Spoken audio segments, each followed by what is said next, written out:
Happy Sunday, everybody.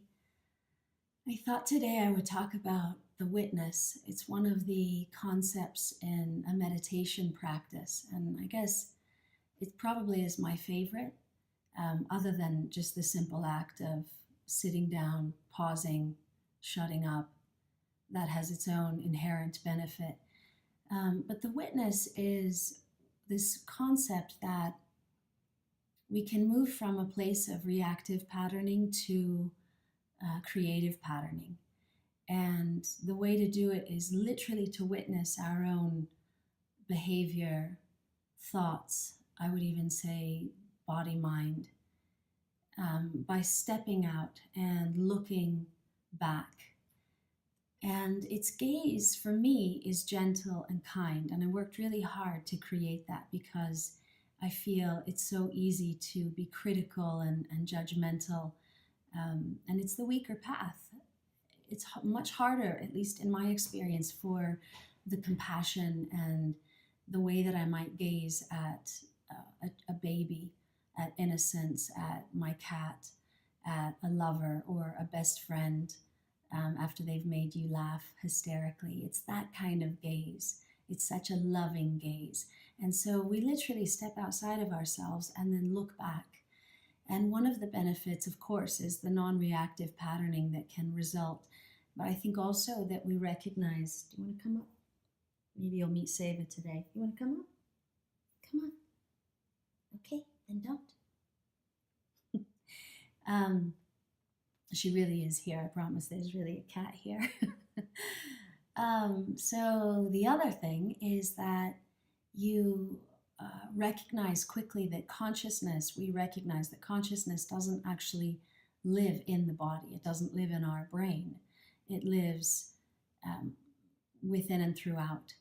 And it's non-local. And therefore, we can become conscious of anything just by creating this witnessing. And so at first we're learning to witness our own behavior and thoughts. And then we start to witness the world around us with a little less reactive patterning.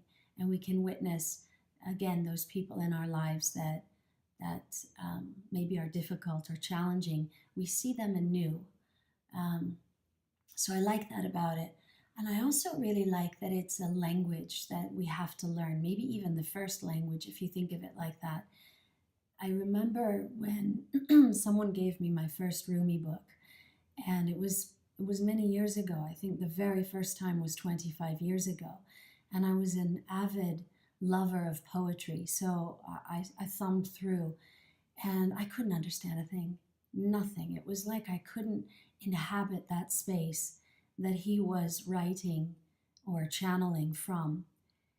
And so I had to learn his language, but I would pick it up every so often. Do you want to come up? Come on, come up, come up. Come say hi. I have to make a better seat for her.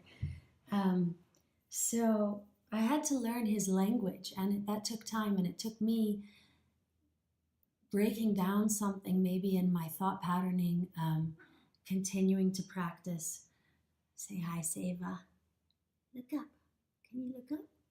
Show him your pretty self. So the witness, then it's like a muscle that will atrophy if we don't learn to use it. So the practice, there's her tail. The practice is to stay focused when your cat interrupts your very, very important video blog.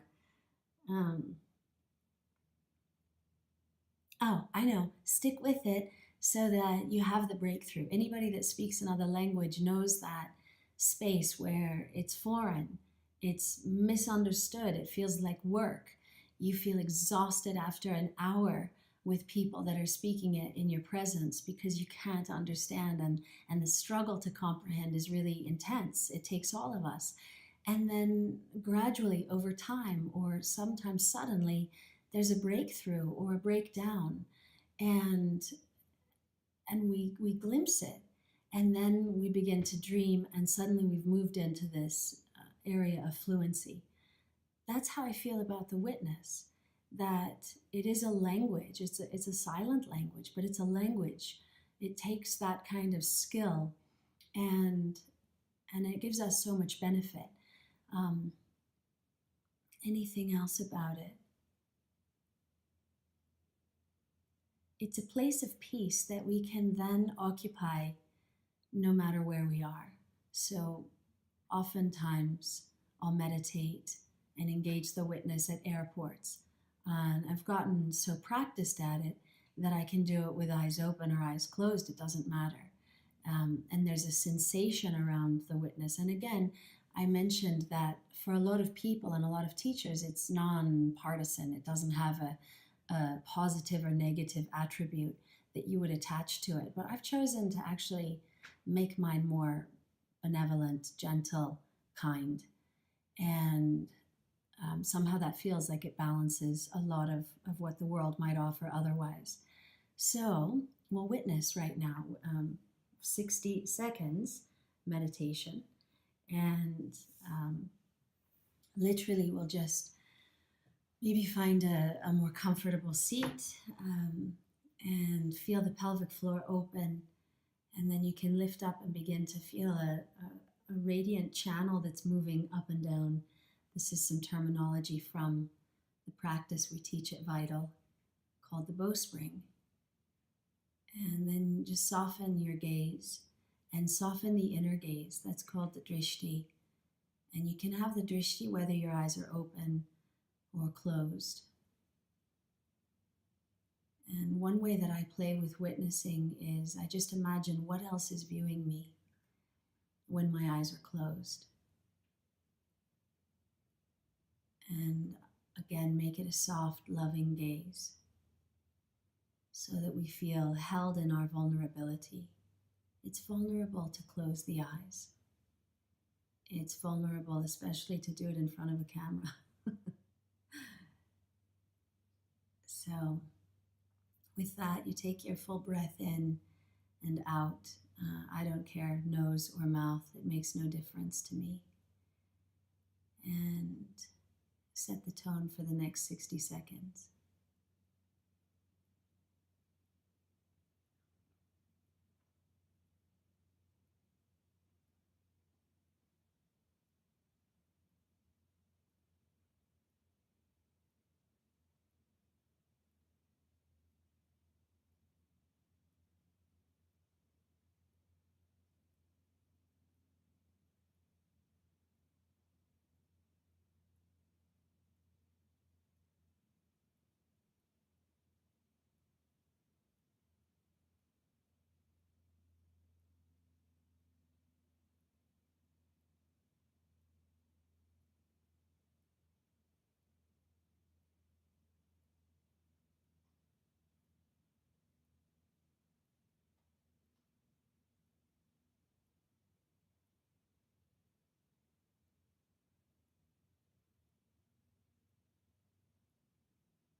When you're ready, you can slowly open your eyes